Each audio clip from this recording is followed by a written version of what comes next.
Hey guys, and welcome to another GameXplain discussion. I'm your host, Derek Bettner, and I'm joined today by Ted from Brain Scratch Comms to discuss the full translation of the Famitsu interview with the Fire Emblem If development team.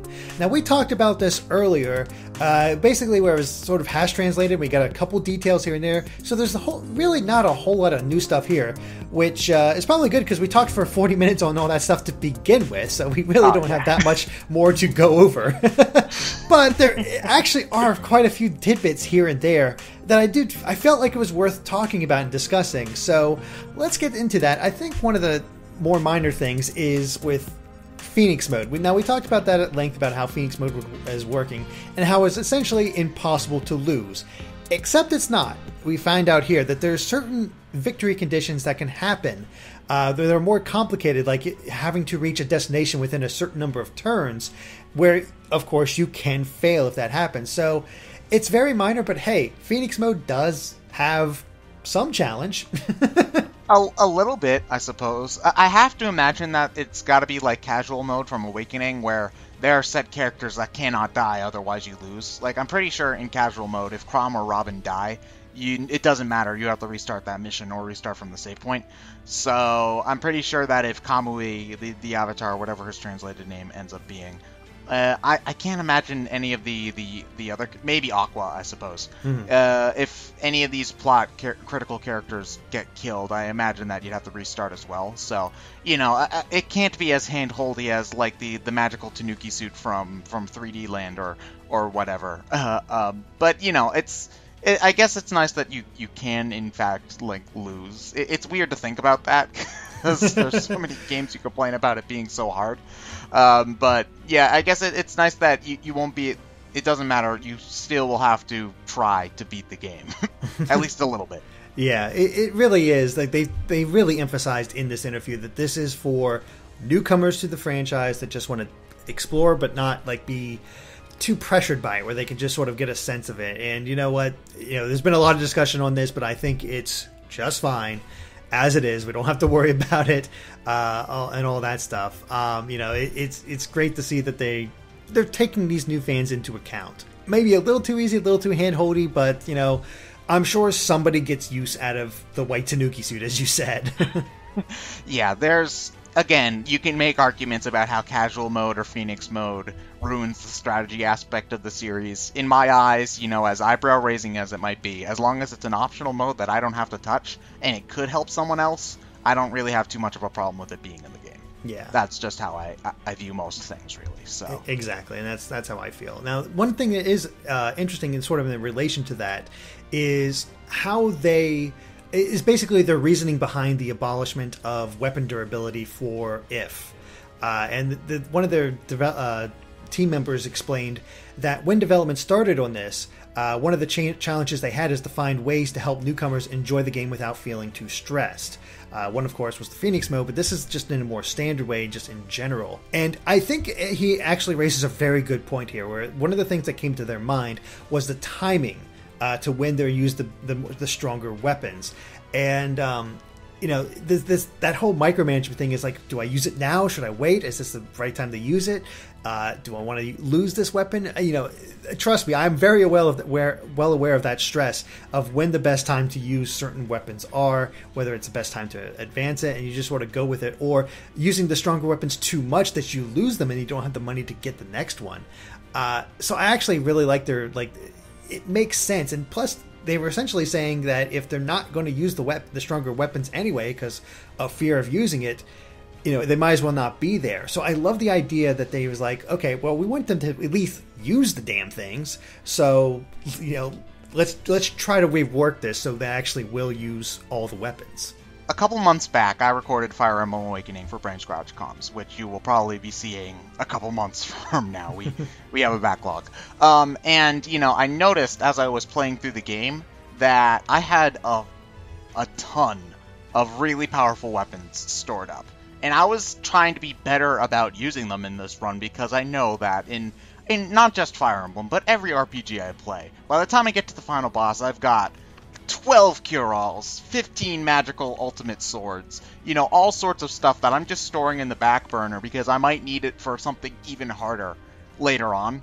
And it definitely gets that way in Fire Emblem, where I get to the last couple of missions and then I realize, oh, I've got like 15 ultimate tomes here. I might want to start using them now. Because they're right, if you don't use these ultra powerful weapons, they might not be there. And I definitely know the feeling of being, storming the enemy castle and still outfitting some of your units with bronze lances so that they can up their lance rank, as opposed to just giving them the A rank sword that you've already got. Mm-hmm. I find that, again, I think Fire Emblem If is taking a very interesting design approach to problems that, not necessarily problems, but I think I like to call them quirks that Fire Emblem has had in previous games, and this is an interesting one. My only confusion about this is that I think that the stress caused by the micromanagement is also an inherent part of Fire Emblem, mm-hmm. in much the same way that permadeath is an inherent part of Fire Emblem, in that the stress of every move you make matters, because if you make the wrong move at any point, that character is just gone, and you either have to deal with that or restart. It's the same sort of way with the weapons, where you have to plan out how many uses each weapon has, otherwise you could be pretty screwed in the middle of a match. Again, I think it's a little bit weird since this isn't an optional thing like Phoenix Mode. This is built into the game from the start. Mm-hmm. But I do think that the weapon system, like some weapons will not be able to double attack, some weapons will decrease your stats, so on. I think that edge to the weapens, edge, that added element to the weapons will make it interesting enough, at least for this game, that mm-hmm. I think I can stick with it. Whether or not I want them to bring back weapon durability in Fire Emblem games past, that's just getting the cart in front of the horse. But I'm okay with it now. It's just interesting that they bring up the stress, when the stress is the main reason why a lot of people play Fire Emblem. Yeah, I totally agree with you. I do love the idea that they decided, like, okay, let's find ways to make each weapon useful, or maybe not want to use the higher level weapons because there's such certain situations where it becomes very situational. It's like, what position am I in that makes the most sense to use the weapon at this point, and you got to really take that into account, and that's really great. And they even, like, they've already said, like you mentioned, how some are harder to double attack with. That is still being part of the game, where the stronger weapons are, might not have the double attacks. It's just not determined by weight, as in a couple past games. Now, what's most interesting is that the most major change about all this, that I don't think has ever been the case for this, is that javelins and other ranged weapons such as hand axes can no longer double attack, and that's pretty huge. Yeah, because if you've got, let's say, a really good fighter like Dorcas in 7, or I guess Vake in Awakening. I don't know how many people use Vake. He usually gets benched pretty early on my playthroughs. You can give them a hand axe, and they can end up sometimes being better snipers than your bows, than mm-hmm. your archers. I think that this change was definitely made to make ranged attacks more of not necessarily the best option for other units, because with reclassing, this was especially the case, but even in their base class, almost every unit in Awakening could do a ranged attack, between magic, Levin swords, javelins, hand axes, what have you. So I do think that they wanted to put the emphasis on ranged attacks being magic users and bows, are your primary uses for that. And if you've got someone with the javelin, it's more of a not necessarily a last resort, but it's not your main go-to weapon. Mm-hmm. One thing that I also think is interesting about this is I think having different attributes for each weapon will sort of encourage players to give each unit on the field more than one weapon. Because I found when I play Fire Emblem, 9 times out of 10, I really only have one weapon for each unit out there, unless if they're the kind of unit that can use multiple weapons, like a sword and a lance. I'll give them one sword and one lance. And like the only exceptions I can think of this is, like, if there's a lot of dragons on the field, I'll give them a Worm's Bane or whatever that type of weapon's called that's good against the dragon. enemies. So I think, you might actually see a situation where you'll give units an iron and a steel sword so that you can use whatever one's best for that situation. I think we're going to be seeing a little bit more of that in If, which I think is pretty neat. I've always kind of done that. That's always sort of been my playstyle, where I load them up with lots of different weapons to just fit any sort of situation that might pop up. Especially, I've noticed that I do that way more often now with my current playthrough of Fire Emblem 7, because that game loves reinforcements, and I never know what the reinforcements are going to be, so I'd rather just have everything ready just in case. So that really won't affect my game play style that much, but I do like the idea where each weapon is definitely going to have its own weaknesses and strengths, and you really have to decide what is best for that situation. It really does drive home the whole tactical part, and I don't feel like it's taken away from the game at all. I think it adds just a different kind of stress for your characters, and I really do think that this is something this is something that could work. I agree, because if you give your unit 5 different swords so that they're prepped for every single eventuality that might happen, they have no room for vulneraries. So you either got to keep them close to your healer, or they can't take damage like ever. So again, I think the best kind of strategy games are the kinds where you can't get your bases completely covered. You have to deal with some kind of weakness, because no matter how well you plan, there's just going to be an Achilles heel. That's actually, that was, I think, a way that Codenamed Steam really shined, until I found the perfect party, which was Randall, Fox, Dorothy, and Scarecrow, which just annihilated everything. But then again, you get Dorothy last, so that really doesn't impact an awful lot. But anyway, you should play Codenamed Steam. It's a really good game. I agree. You totally should. I found, moving on from the whole gameplay side, they talked a little bit about story, and it's basically everything we've known before about Nor, Hoshido, why Nor is attacking Hoshido, which is basically because they don't really have the best land conditions at the time, so they just need to expand in order to essentially survive, it sounds like. But the thing that just drew me the most as something different is that there were actually worries within the team that Yusuke Kozaki would not return as the character designer in this game like he was in Awakening, because there were just that much more characters, and they honestly had nobody else in mind to take over character design if he didn't accept. So there was sort of this giant relief for all of them that he actually agreed to come back. And I agree, this is a great style. It pops. It's still very much Fire Emblem, and I don't know, it just works so well. I really hope he just sticks with the series from now on. It's kind of weird that there were 12 other games before Awakening, but I now consider Awakening's art style Fire Emblem's art style. Maybe that's just due to the fact that I've played hundreds of hours of Awakening, and maybe a combined 50 of every other game in the series I've tried. Maybe it's just time I've spent with this one particular game, but I absolutely love Yusuke Kozaki's art style. I think it's very distinct. It doesn't really have the kind of anime problem to me where every character looks the same. There's definitely a unified art style, but I thought that most of the characters look very distinct, which doesn't always happen in a lot of anime art styles. I find a lot of the times you're distinguishing people not by their face, but by what wacky hair color they've got or something. Or clothing or something like that, yeah. Yeah, I didn't get that as much in Awakening as I got in some other things, so I really like that. And, they're talking about how this game has more characters than Awakening.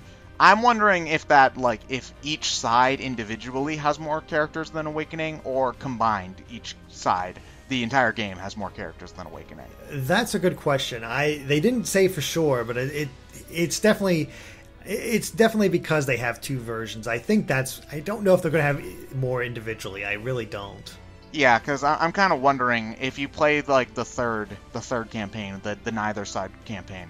Do you get everybody but the main royal family that sticks with you on the Noir and Hoshido side? So you end up getting all but 8 characters or so?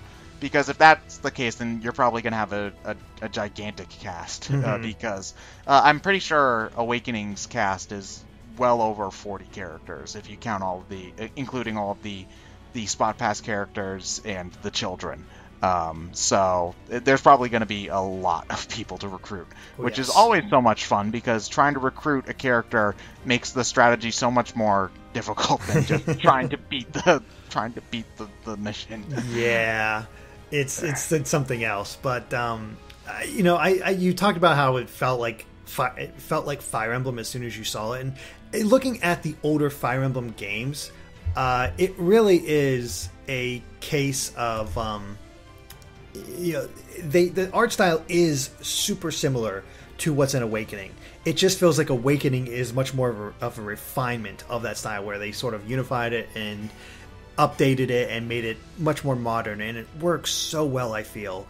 I'm really glad they got the guy back, and it makes me excited for it, and especially since we got so much variations, and so much variation that because Nora is going to be much more classical Fire Emblem with those typical classes, but then we're going to have more Japanese themed classes on the Hoshido side, where we got samurais, and the swords are referred to as katanas, and all this other stuff. And one of the major changes that's come out is that Pegasus Knights technically won't be in the game.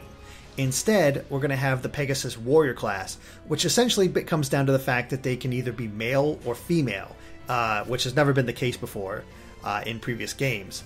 And after promoting, they'll be able to wield bows in addition to their lances. So it's definitely a different... Wait, hold on. Pegasus warriors can wield bows? Yep. I thought that Pegasi were allergic to bows. Well, apparently now they can wield them while on horseback, so there you go. They can take out each other, which actually makes it scary. Yeah, it's kind of interesting that they're making Pegasus warriors, I suppose, able to be either gender, because the fact that female units were the only ones that could be Pegasus riders in Awakening made most of the female units in Awakening a lot more valuable than the male units, because being a female unit meant that you could be a Pegasus rider, and being a Pegasus rider meant that you could get Gale Force, which was an absolutely amazing skill. I'm pretty sure it's one of the most broken skills in Awakening, and almost necessary to beat a Lunatic mode. To go back to the art style thing for a moment, have you seen the original art for the first Fire Emblem game on the NES? Because Marth is absolutely hilarious in that. So now I just took a look at it, because I haven't really looked at it, because you're so used to seeing, they always show Marth in his either Smash update or his Smash look, or for the remake, or the refined look, and having him in the art book. Oh my gosh, he's such a dork. He's such a dork. Look at that chin. Look at that chin. It's ridiculous. And here's the thing: that art style was refined from the point that he returned in Fire Emblem 3, because there was a Fire Emblem anime and he looks nothing like that. It's much more similar to his look in how we know him now, really. If I had to guess, Sakurai probably pulled his look from that more for Smash Brothers, because I believe actually Marth's Japanese VA is the same VA from that anime. Mm-hmm. It's sort of funny how, looking at the pit trophy in Smash Brothers Melee, and how they're trying to be accurate to the original game, and then we get the new pit in Brawl, and he looks so much better. That won't work. Yeah. Yeah, so sorry to go completely off topic. It's just we were talking about art design, and I just had to point that out there because I just find that absolutely hilarious. I mean, basically from the point Marth got his more traditional design up until the modern point. Not so much the NES games. Oh no, the NES game, like they cared too much about the art in the NES games, because anything's gonna look realistic in that anyway. Yeah, exactly. Yeah. Back on topic. I guess it shouldn't be too surprising that there's gonna be kind of class and character differences between the two sides.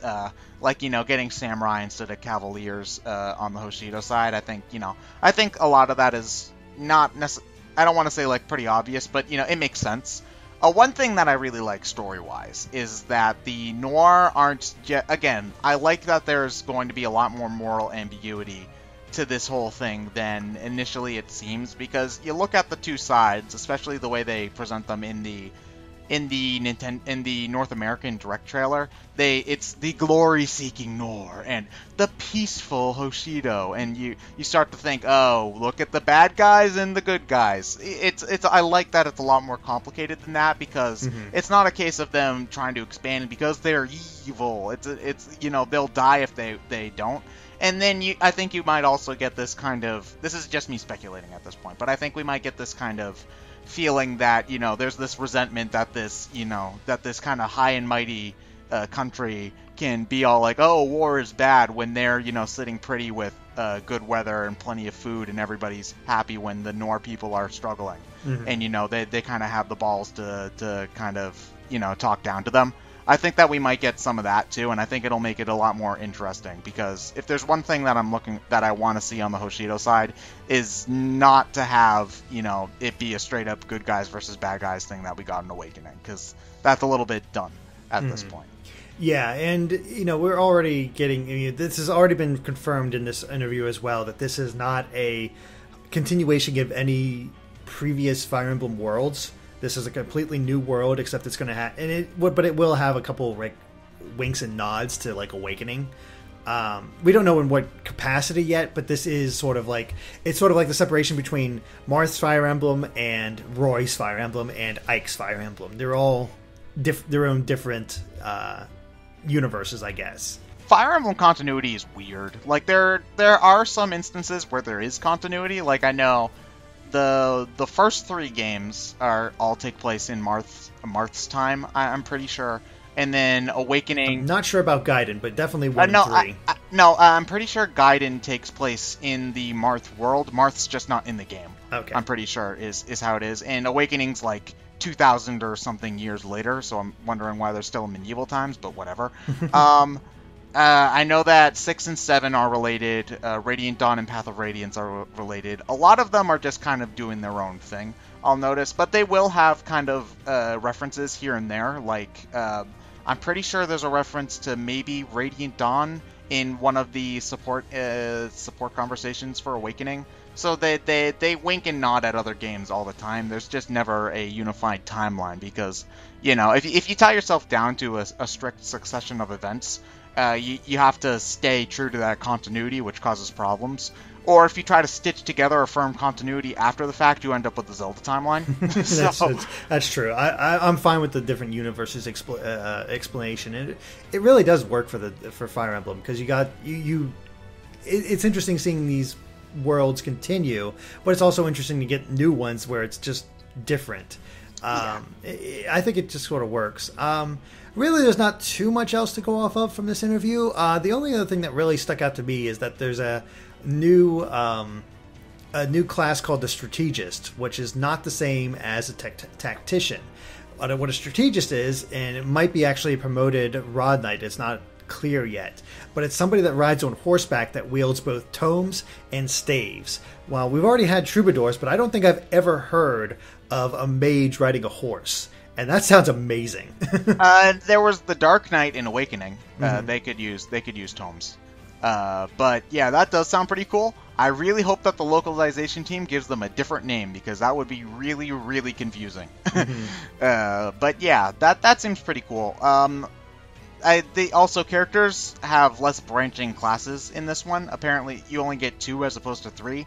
I'm actually all for that, because in Awakening, I know that you could reskill everybody to have completely weird classes, so that, like, Cherish will go on and on about how much she loves her wyvern, but yet she's never riding her wyvern because you class changed her into a thief. Or, you've got or you talk about Kellum, whose armor is so thick, and then he's a thief who's not wearing any armor right now. Or, stuff like that. I know that there are people who love having that freedom to put anybody in any role, and I respect that. But for me personally, at least playing the game on normal classic mode, I never class changed my characters with very few exceptions. Donald and Olivia, I would break them out of their starting classes because they were pretty useless in those. I know that dancing can be useless. I just don't like it. Don't jump down my throat, please. With very few exceptions, I will not use second seals very much in Awakening. So I think keeping it a little bit more contained will help keep the strategy a little bit more focused. So yeah, it's small changes that seem to have big ripples, and we'll have to see how the gameplay actually pans out when it all comes down to it. But what I'm hearing so far and what I'm seeing, and I know I'm sort of repeating myself, is just I'm optimistic. I think this is turning out to be an excellent game, and I really cannot wait to play it. It looks great. I can't wait to get my hands on it too. These next couple of months are going to be rough because, again, the game's going to be out in Japan any day now, and we plebeians in the States are going to have to wait forever while translation details slowly leak in, and we got to decide what to peek at and what not to. And, looks like we found out what the final boss is. Oh, no. So, yeah. Yeah. Oh, well, get your spoiler warnings up. Alright guys, well I think that covers it for our Fire Emblem discussion, so thank you guys for watching, and if you like this video, be sure to like us on Facebook and Twitter at GameXplain. And Ted, where can they find you at? I am a member of Brain Scratch Comms, where we do commentaries on all sorts of random video games. Alright, and you guys can check those out, including that upcoming Fire Emblem playthrough, whenever that might happen. Maybe by the end of the year, we will start it, I hope. Alright, well, we'll see. And of course, stay tuned to GameXplain for more on Fire Emblem and other things gaming too. Until next time, guys. Bye.